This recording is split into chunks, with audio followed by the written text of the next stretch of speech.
good afternoon, and good evening to you. Today is Friday the 12th of June, and it's a weekend. Guys, very short clip today. I'm going to start putting out little short updates, 15-minute clips, manageable, able to send by social media and stuff. Today, we're going to get back to the coronavirus situation, just a little roundup. So, you guys get an overview of where the world is right now. Obviously, the George Floyd situation and the momentum of change has taken a lot of our time this week. However, this is a news platform, and I'd like to also still be able to touch on news as a whole. So, guys, without further ado, let's get to it. Our first video, guys, is a 1 minute 50-second video, and it's just a brief roundup of world news in terms of corona. Please take a look. This morning, wear a mask or pay a fine. Just one of the developments around the world as the coronavirus pandemic reaches record level. Our reporters on all of it. I'm Shasta Darlington in Sao Paulo. Brazilian President Jair Bolsonaro lashed out at the WHO in a tweet after one of its officials suggested the spread of COVID-19 by asymptomatic people was rare. Millions were locked up at home, lost their jobs, he tweeted. He also threatened to cut funds to the WHO, like President Trump did. In the meantime, coronavirus infections and deaths continued to shoot up in Brazil. More than 32,000 new cases and 1,200 deaths in the last 24 hours. I'm Al Goodman in Madrid. Wearing masks in public places in Spain will be mandatory even after the state of emergency is lifted on June 21st. That's for everyone 6 years and older, when social distancing of at least 5 feet isn't possible. And there are potential fines of up to $110 for not wearing one, according to a government decree. Masks are required on public transport and in many workplace settings. Spain has finally brought down its infection rate from the coronavirus. Officials hope masks will help keep it that way. I'm David McKenzie in Johannesburg. The president of Tanzania has said that his country in East Africa is COVID-free by the grace of God. This comes after a U.S. embassy announcement in May that cases were surging in that country and that there was a very high risk of contracting COVID-19. Now, there is certainly an atmosphere of fear in Tanzania with the people we're speaking to try and ascertain exactly what's going on. I spoke to the head of the Africa CDC. He said there still clearly are cases in Tanzania, and he said any country that is failing in its fight against COVID-19 puts other countries at risk. Welcome back, guys. Yeah, so Spain are fining people. They've introduced fines, as you saw from that clip, if you're not wearing masks. And that makes me laugh for us. That makes me cry, should I say, for us. Because if you can't laugh, then if you're not going to laugh, you might as well cry. But really, it's cry that I feel to cry, because we had Boris and the UK government telling us, you don't need masks. You don't buy masks because our NHS needs it. You want a mask? Wear face covering. You haven't got face covering? You don't need to wear a mask. You don't need to wear a mask? That's okay. That's what we've been getting. And yet you have other countries are fining you if you do not wear a mask. That, to me, should tell us why we are suffering here. And I've got some worse news to come for you guys on this update. Cuba is also a country that's got rid of it. I'm going to bring you guys Cuba on my next run on coronavirus. Cuba is actually a fantastic story. I can't wait to bring that story to you guys. New Zealand was the first to declare. So you got New Zealand's clear of it. Left wing, center government, left center government. Cuba is a type communist, but obviously to the left, but they've come away from communism a little bit. So they're left, but they're not far left like communism is. The right wing governments are still entrenched in it. All of them. So let's go to my next video, the fantastic USA. Just so you know, guys, you've been watching this platform from when USA was around about 300 deaths, maybe less even. You know where they are today because of who's leading the country. 114,000. The estimate is if they carry on how they're carrying on, they're going to have nearly 200,000 deaths by October. And what are we now? June? So take a look at the USA's sad, and truly annoying and shocking story. I'll see you on the other side. Morning, the concern over a spike in coronavirus cases. 19 states are seeing increases in new cases as Americans try to get back to their regular routines. Also, hospitalizations are up sharply in several states. And the reaction from the Trump campaign behind the scenes is very different than what they're saying in public about the risk. They're making anyone who wants to attend the president's campaign rally next week in Oklahoma sign a waiver vowing not to sue the Trump campaign if they contract the virus at the event. Rallygoers are being asked to register for the event in Tulsa, Oklahoma, and agree not to sue the campaign if they later contract the virus. COVID cases in Oklahoma had been declining, but spiked again in the last 2 weeks. Now, it is unclear what safety measures will be in place for this rally. Oklahoma's governor recommends people minimize time in crowd environments. Wow, the hypocrisy of this guy. Let me just say something real quick, yeah? This guy has spent the whole of the corona journey telling people it's nothing, it will go away. His right-wing people have said it's nothing, it will go away.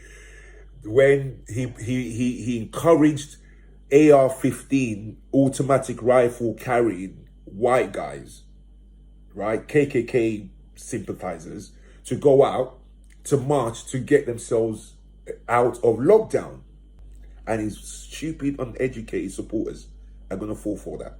Let's move on, guys.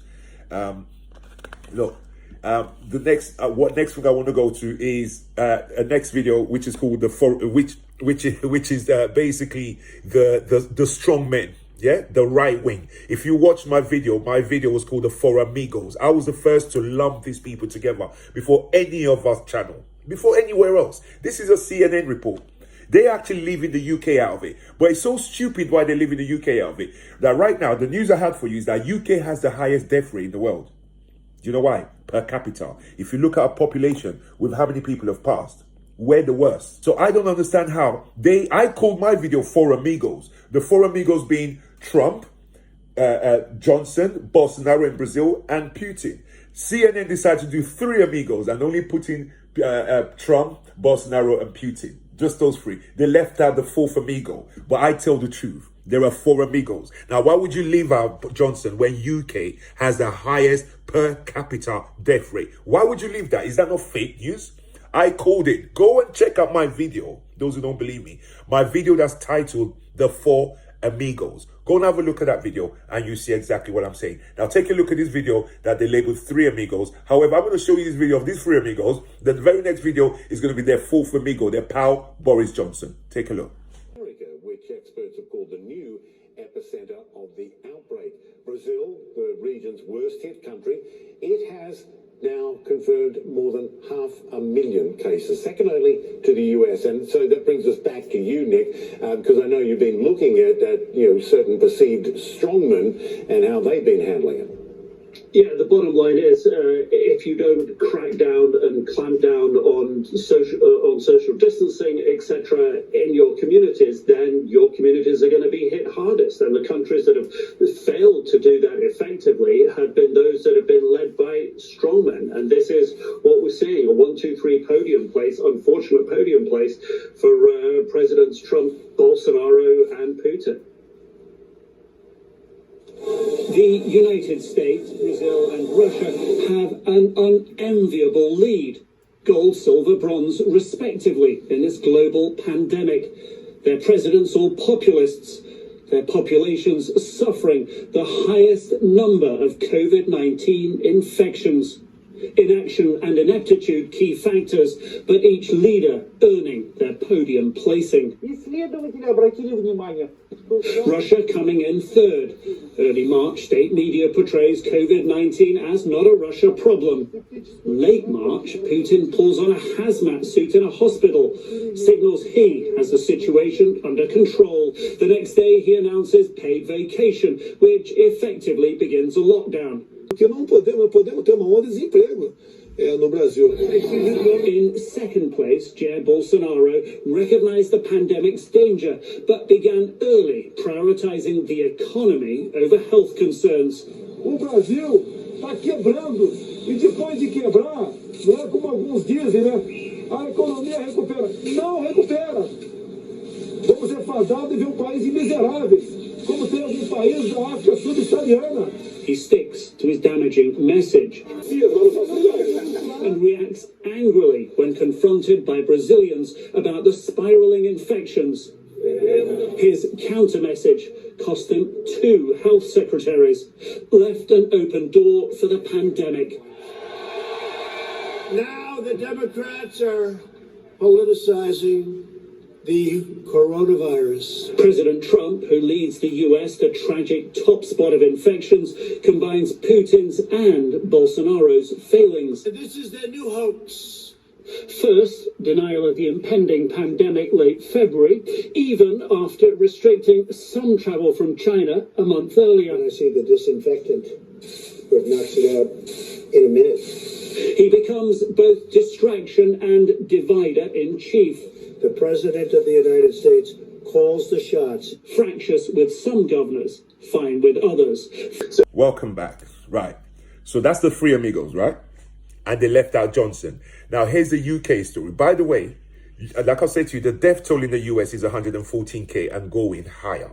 The UK are declaring over 50,000. My declaration is 75,000 because I've been putting 50% of whatever they tell us since we've known that they've been skewing the numbers. So our death rate is closer to 75,000, my people. I promise you. It's closer to 75,000 than this 50,000 rubbish they're telling us. But even at their number of 50,000, at their own skewed numbers, they are still the highest per capita. Take a look.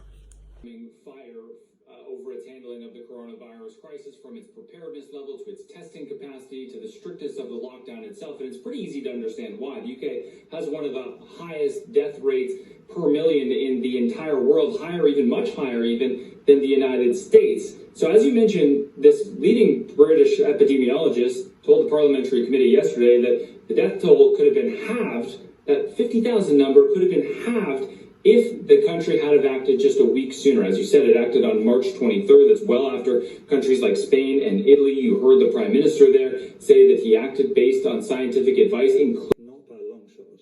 We're in the middle of it. And what do we actually wait till all the data comes in and we look back and say, these are the right things to do? 250 new COVID-19 deaths were recorded in the UK, but despite that, the government says there are enough promising signs about the numbers to move forward with even further relaxations of restrictions that have been put in place. So we already know that shops and stores, they're going to be opening on Monday. The Prime Minister also announced that churches, mosques, synagogues, places of worship will be allowed to open this weekend. Welcome back, guys. Now, even that, many would think that they did this because they're calculating economically, but all of them have failed. America's been in a recession now since this quarter. They went into a recession in April. So you've had April, May, June, yeah? They've been in a recession now. The UK, I'm going to bring you the economic woefulness in a minute. But while they've messed up with saving lives in a virus, they've also messed up the economy.